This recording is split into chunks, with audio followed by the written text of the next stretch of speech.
Hey, Chemistry 30. So, last thing we left off with, we were talking about acids and bases, and I wanted to keep talking about that. So we learned about there are strong acids, strong bases, weak acids, weak bases, and we also know from previous lessons that there are things that are both acids and bases. So there are what are called amphoteric substances, things that can be an acid or a base. And I thought to start this lecture, what I would do is introduce you to my favorite chemical reaction of all time. Okay, ready for this? Prepare yourself. All right, here it is. This is it. It's happening right now. I know what you're thinking. This is just a glass of water sitting in my office. And you're right. This glass of water has one of the most important reactions happening inside of it. And a few things we know this has to be an equilibrium reaction.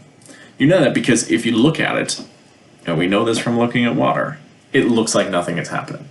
And anytime there's like this visual appearance of no chemical reaction taking place, but there is actually a chemical reaction taking place, we know that it has to be in dynamic equilibrium. And so let's take a look and see what that equilibrium actually looks like. Okay, since we're dealing with water, that's going to be one of my reactants. But water is also going to be the other reactant. Okay, I know what you're thinking. I know this looks super weird, but this is essentially how it's going to go. We're going to have one piece of water react with the other piece of water. And to do this, remember that water is an amphoteric substance. And so what that actually means is one of these waters is going to act like an acid, while the other water is going to act like a base. And so let's take a look at what that looks like. I'm going to draw my acidic water using red, and I'm going to draw my basic water using blue. And what's going to happen is the water that's an acid will donate its proton to the other water. Now remember, this is an equilibrium reaction. And when you have one water donate its hydrogen to the other water, you end up getting H3O+. So essentially we have that water that was the H2O, but it has now gathered or accepted one extra proton. That makes this whole thing a little bit positive. The other product here, remember this water that was an acid, is going to donate its proton, and so now it becomes OH-. So those leftover parts from the water that donated its hydrogen is now over there. And so now you end up having your acid, your base, but over on this side you have your conjugate acid, and you have your conjugate base.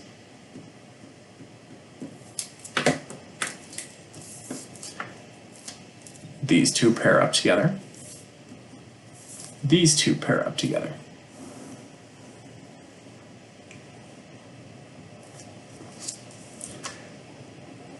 Now I know this may not seem like a super important reaction, but this is going to allow us to be able to relate a lot of things in a solution. You see, when we have these things in a solution, or well, actually not even a solution, you have this in water. And remember, the whole point of what we've been learning is what happens when we put an acid in water.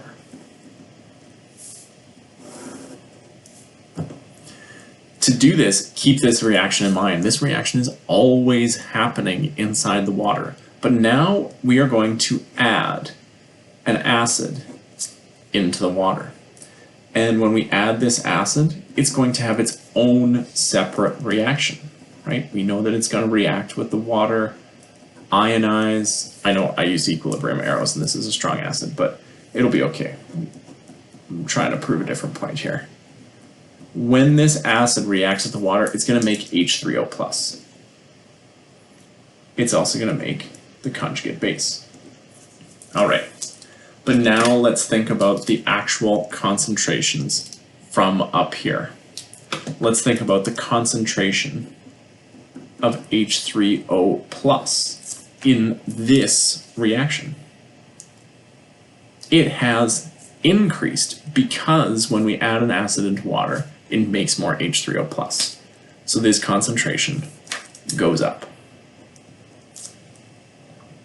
Equilibrium is going to respond, right? Because this concentration is increased, this is going to shift away from the products. It's going to try and get rid of those extra products that have been produced through Le Chatelier's principle. So equilibrium is going to shift to the left. And now, what does that do to the concentration of OH minus that's in the water? Well, the concentration of OH minus in the water is now going to go down. That's right. When we add an acid into water, it actually changes the equilibrium of the water. So what if we were to add a base? Let's add a base into water. So I'm just going to pick a generic base that we've been working with a lot, NH3. It's going to be in the water. It's going to react with the water, ionize, and produce OH minus, as well as the conjugate acid. So how does this actually affect the equilibrium of the water? So let's think about this for a second. I've produced OH minus. The concentration of OH minus is going to go up. So equilibrium is going to shift in response. The equilibrium of the water is going to shift away from that increase and go this way. Equilibrium shifts to the left again. But this time, the concentration of H3O plus is going to go down because we added more OH minus by adding the base into the solution. It shifted equilibrium away from the products of the water's reaction, leaving less H3O plus behind.